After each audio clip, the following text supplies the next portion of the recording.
Bonjour, profitons de ce temps de confinement pour cultiver un tout petit peu notre corps, mais surtout, ce n'est pas de ballon dont je vais vous parler et des exercices de culture du corps, mais cultivons notre esprit également par la lecture. Je voudrais vous inviter à relire l'Épître aux Hébreux. L'Épître aux Hébreux a été autrefois écrit par un auteur anonyme à l'adresse d'une communauté de chrétiens confrontés à d'importants bouleversements. Dans des temps de bouleversement, nous éprouvons tous le besoin de recevoir des encouragements, une parole de consolation. L'auteur anonyme de cet épître voulait encourager ces chrétiens à tenir bon. Mais comment tenir bon dans un contexte de chamboulement, de bouleversement? L'auteur les invite à porter leur regard fixé sur celui qui est l'initiateur de la foi et qui peut la mener à son accomplissement, Jésus-Christ. Nous pouvons donc faire de ce temps de confinement l'occasion d'approfondir notre relation avec celui qui est l'auteur de notre foi et qui peut nous porter jusqu'à son accomplissement. C'est de Jésus-Christ que l'auteur va nous parler dans son épître. Et en particulier, il va nous parler de la grandeur de Jésus-Christ et de la grandeur de son œuvre. Dieu avait en vue le meilleur pour nous depuis tous les temps de la révélation. La révélation, c'est l'une des caractéristiques de la parole. La parole dévoile les intentions d'une personne, la parole dévoile le cœur d'une personne, la parole dévoile les sentiments d'une personne, les pensées d'une personne. Aussi l'auteur nous invite-t-il à nous mettre en présence de ce Dieu qui a parlé. Nous lisons dès le premier chapitre que je commenterai et que je vous invite à relire chez vous tranquillement. Après avoir autrefois à de nombreuses reprises et de bien des manières parlé à nos ancêtres par les prophètes, Dieu dans ces jours qui sont les derniers nous a parlé par le Fils. Il a établi héritier de toutes choses et c'est par lui aussi qu'il a créé l'univers. Le Fils est le reflet de sa gloire et l'expression de sa personne. Il soutient tout par sa parole puissante. Après avoir accompli la purification de nos péchés, il s'est assis à la droite de la majesté divine dans les lieux très hauts. Il est ainsi devenu d'autant supérieur aux anges qu'il a hérité d'un nom bien plus remarquable encore que le leur. Je m'arrête ici dans les 4 premiers versets de ce premier chapitre. Je vous invite à poursuivre la lecture de ce premier chapitre tranquillement à la maison. Je voudrais relever quelques éléments qui me parlent quand je relis ce texte. D'abord, je l'ai dit, nous sommes placés en présence d'un Dieu vivant, d'un Dieu qui a parlé tout au long de l'histoire pour se faire connaître. L'auteur commence par cette référence temporelle, autrefois, pour nous inviter à nous tourner vers le premier grand temps de la révélation de l'histoire du salut. On part ainsi du livre de la Genèse, du commencement, jusqu'aux prophètes. Et dès le commencement, nous sommes placés en présence de ce Dieu vivant qui parle, et qui se caractérise par une parole singulière. Sa parole, elle est créatrice. Dieu dit et les choses adviennent. Il produit la totalité des êtres.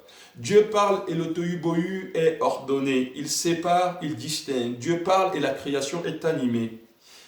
Dieu crée l'être humain comme un partenaire d'alliance, doué de parole, doué de pensée, donc capable de relation. Le parler de Dieu est un acte de relation. Quand Dieu parle, ce n'est pas pour rien dire. Vous savez, Raymond DeVos a fait son humour remarquable sur des gens qui parlent pour rien dire. Non, Dieu, quand il parle, c'est parce qu'il a un message important à nous adresser.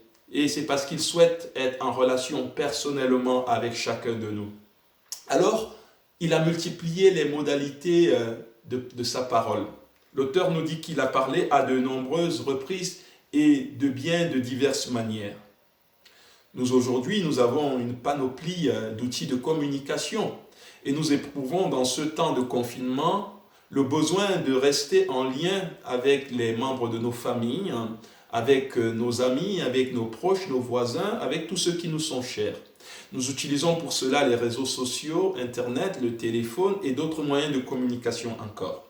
Pourquoi? Parce que nous tenons à rester en lien avec ce qui compte pour nous. Eh bien, Dieu veut rester en lien avec nous. Et pour rester en lien avec nous, il a parlé. Et il a parlé par diverses modalités. Il a parlé par des songes, par des visions, et il a parlé à diverses personnes, des hommes, des femmes, qui ont été ses porte-paroles, portés par son esprit, pour nous faire parvenir une parole claire, une parole fiable, une parole qui nous dévoile ce Dieu d'amour qui veut nous rencontrer personnellement.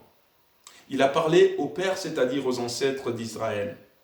Et puis, pour souligner la continuité de sa parole et la progression de sa révélation, l'auteur écrit au verset 2, « Dans ces jours qui sont les derniers, Dieu nous a parlé par le Fils. » Dans ces jours qui sont les derniers, voilà une expression caractéristique du langage biblique pour nous parler de cette période que le Christ a inaugurée lors de sa première venue et qui court jusqu'à nos jours et jusqu'au retour de Jésus-Christ. Nous sommes donc dans cette deuxième grande période de la révélation de l'histoire du salut.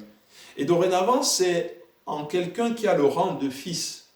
Cette mention de rang de fils est un thème également important que l'auteur va développer dans la suite de ce chapitre. Le rang de fils, c'est le rang de souverain. On le voit notamment quand on considère les psaumes royaux, en particulier les psaumes 2, les psaumes 110 que l'auteur aura souvent en référence. Nous voyons que celui qui est intronisé souverain dans la maison de Dieu, souverain sur la création de Dieu, est appelé fils de Dieu. C'est un titre qu'on donnait parfois au roi, y compris au roi d'Israël.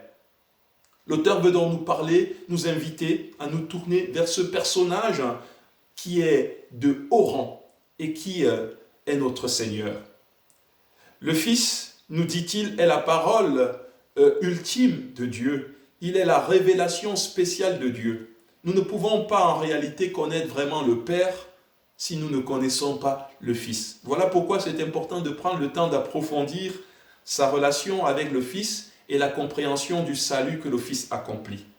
Aussi l'auteur nous dit au verset 3, le Fils est le reflet de sa gloire et l'expression de sa personne. Une formule théologique très dense qui veut dire en d'autres termes ce que nous lisons dans l'évangile de Jean au chapitre 1. Personne n'a jamais vu Dieu, mais Dieu le Fils unique qui est sorti du sein du Père nous l'a fait connaître. Le Fils et le Père sont de même essence, un seul Dieu sans confusion de personne. Le Père et le Fils ne se confondent pas. Et pourtant le Père est invisible. Le Fils a pris chair, il a pris corps, il est venu parmi les siens. Et il est venu précisément pour nous faire connaître le Père. Aussi, la parole incarnée, la parole de Dieu est un acte de révélation, de dévoilement.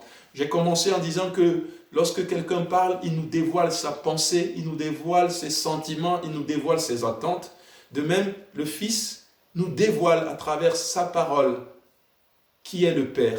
C'est d'ailleurs ce que Jésus dira à Philippe lorsqu'il lui posera la question, mais lorsqu'il lui demandera « Montre-nous le Père » en Jean chapitre 14, la réponse de Jésus sera rapidement « Celui qui m'a vu a vu le Père ». Un grand Seigneur qui a accompli également une grande œuvre. Cette grande œuvre, l'auteur le souligne en disant qu'il a accompli la purification de nos péchés. J'aimerais attirer notre attention sur le temps de ce verbe. Il a accompli. C'est fait. Les chrétiens croient en leur salut. Ils sont assurés de leur salut sur la base de la mort expiatoire de Jésus-Christ à la croix. C'est-à-dire cette mort qui nous purifie de tout péché et qui permet cette réconciliation avec Dieu notre Père. Nous ne sommes donc plus dans l'obsession de notre salut. Libérés de ce souci, en quelque sorte, nous pouvons approfondir notre compréhension du mystère du salut et surtout tirer les implications positives dans des temps de bouleversement. Aussi, l'auteur nous invite à prendre au sérieux, à porter attention au message qui nous a été transmis. Il le dira un peu plus loin. Pouvons-nous négliger un si grand salut? Non. Pour ne pas aller à la dérive des flots d'angoisse, d'inquiétude et d'incertitude de notre temps présent, qui pourraient nous détacher de notre port d'attache, l'auteur nous invite à prendre au sérieux le message que Dieu a voulu nous communiquer par le Fils. La parole incarnée de Dieu, la parole faite chair, il est notre ancre et il nous permet de rester attachés à Dieu dans un monde et en des temps incertains. Dans le chapitre 2, l'auteur va nous expliquer comment ce Fils au-dessus des anges, pour un temps s'est fait plus petit qu'eux, dans son humiliation, il est venu nous rejoindre au point de faire de nous ses frères.